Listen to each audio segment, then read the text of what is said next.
Namaskar, Jai Hind. This is Anurag Gupta once again in front of you with a new message, with a new information.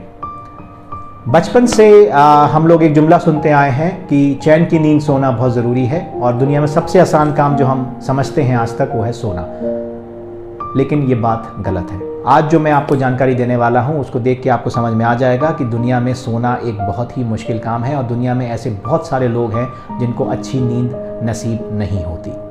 अगर हम बात करें, एक term है medical science में call insomnia, जिसे कहते हैं अनिद्रा हिंदी में, जो एक तरीके का स्लीपिंग डिसऑर्डर है जिसमें आदमी या तो काफ़ी देर तक सो नहीं पाता या काफ़ी देर तक नींद में रह नहीं पाता। दिस इज कॉल्ड इंसोम्निया या हिंदी में हम उसको कहते हैं अनिद्रा। आपको जानकर आश्चर्य होगा कि पूरी दुनिया में करीब 30% लोग ऐसे हैं जिनको इंसोम्निया है, स्लीपिंग डिसऑर्डर किसी ना किसी तरीके का है। अगर हम हिंदुस्तान की बात करें तो करीब 33% of the population of India is suffering from insomnia और sleeping disorder of any type.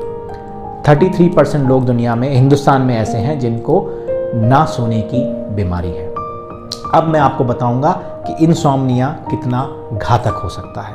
जब हम सोते हैं तो हमारे बॉडी में नेचुरल किलर सेल्स जो बोन मैरो में प्रोड्यूस होते हैं जो ब्लड में पाए जाते हैं, ये बनते हैं। ये बॉडी का डिफेंस सिस्टम होता है that saves our body from the attacks of viruses, bacterias and sometimes even cancer. When a person is deprived of sleep for 24 और मोर आवर्स, जो इनका बनने का रेट होता है वो कम हो जाता है और 37 to 50% reduction in killer cells का होता है बॉडी में, और हमारी बॉडी जो होती है वल्नरेबल हो जाती है फॉर दीज अटैक्स। सबसे अच्छी बात है कि जब हमको नींद वापस मिलती है तो ये रिजुविनेट हो जाते हैं सेल्स, बट जो डैमेज ना सोने के टाइम के कारण हो चुका है वो डैमेज रिपेयर नहीं हो पाता। दूसरी सबसे इंपॉर्टेंट प्रॉब्लम जो ना सोने के कारण होती है that is called heart disease.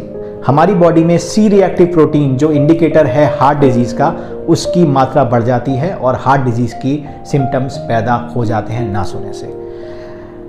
दुनिया में सबसे ज़्यादा अगर बीमारी से लोग ग्रसित हैं वो है डायबिटीज़। तो ना सोने के कारण जो pre diabetic stage of glucose intolerance and insulin ये बॉडी में डेवलप हो जाता है और बाद में ये different levels of diabetes, different types of diabetes में कन्वर्ट होने के चांसेस रहते हैं।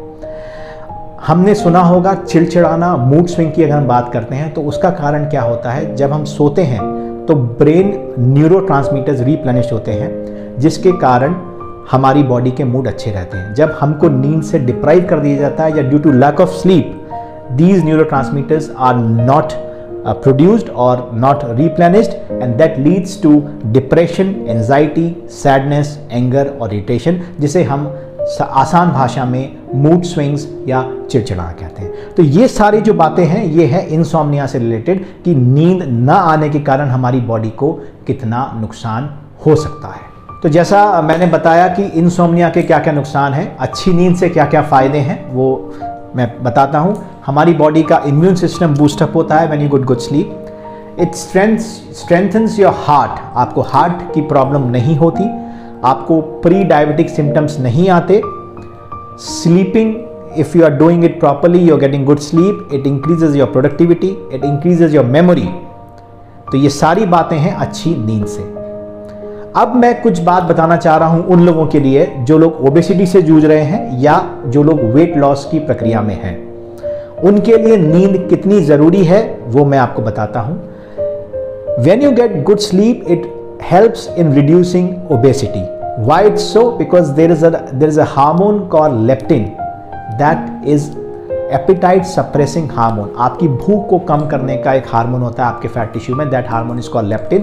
और अच्छी नींद से लेप्टिन जो है वो बढ़ जाता है। लेप्टिन बढ़ जाता है तो आपको बार बार भूख नहीं लगती। इसी तरीके से एक और हार्मोन होता है which is called ghrelin, which is the hormone that controls hunger pangs. जो आपको बार बार भूख लगती है, पेट में जो मरोड़ सी उठती है, उसको कंट्रोल करता है। तो जब आप ज़्यादा सोते हैं, अच्छा सोते हैं, तो आपके पेट में ऐसी चीज़ें नहीं होती हैं और आप कम खाते हैं। और जो स्लीप डिप्राइव्ड बॉडी होती है उसमें एक स्ट्रेस हार्मोन जिसे हम कहते हैं कॉर्टिसोल, वो बढ़ जाता है और फैट स्टोरेज बढ़ा देता है वो। और जब कॉर्टिसोल बढ़ता है तो हमको बार बार भूख लगती है और इवन अपनी उस हंगर को सेटिस्फाई करने के लिए हम रॉन्ग फूड चॉइसेस अपनाते हैं, जंक फूड की तरफ जाते हैं, तब वो हमारा जो अनईजीनेस बॉडी में होती है वो शांत होती है। इस कारण से हम जितना खाना है उससे ज़्यादा खा लेते हैं और मोटे हो जाते हैं, या हम जो वेट लॉस करना चाह रहे हैं वो हमारा नहीं होता। Similarly when you do exercises and you get good sleep, your exercise performance is enhanced, it increases and gives you good results. For example, you have a better hand-eye coordination, your reaction time and muscle recovery is increased and improved.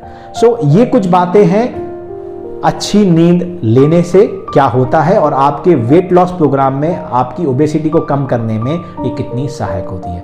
अगर हम बात करें कितनी नींद किस as के लिए ज़रूरी है, तो कुछ स्टैट्स हैं मेरे पास, मैं बताना चाहूँगा। जो न्यूबॉर्न बेबीज़ हैं वो 0 से 3 मंथ के जो बच्चे होते हैं वो 14 से 17 घंटे तक सोते हैं, उनके लिए ज़रूरी है।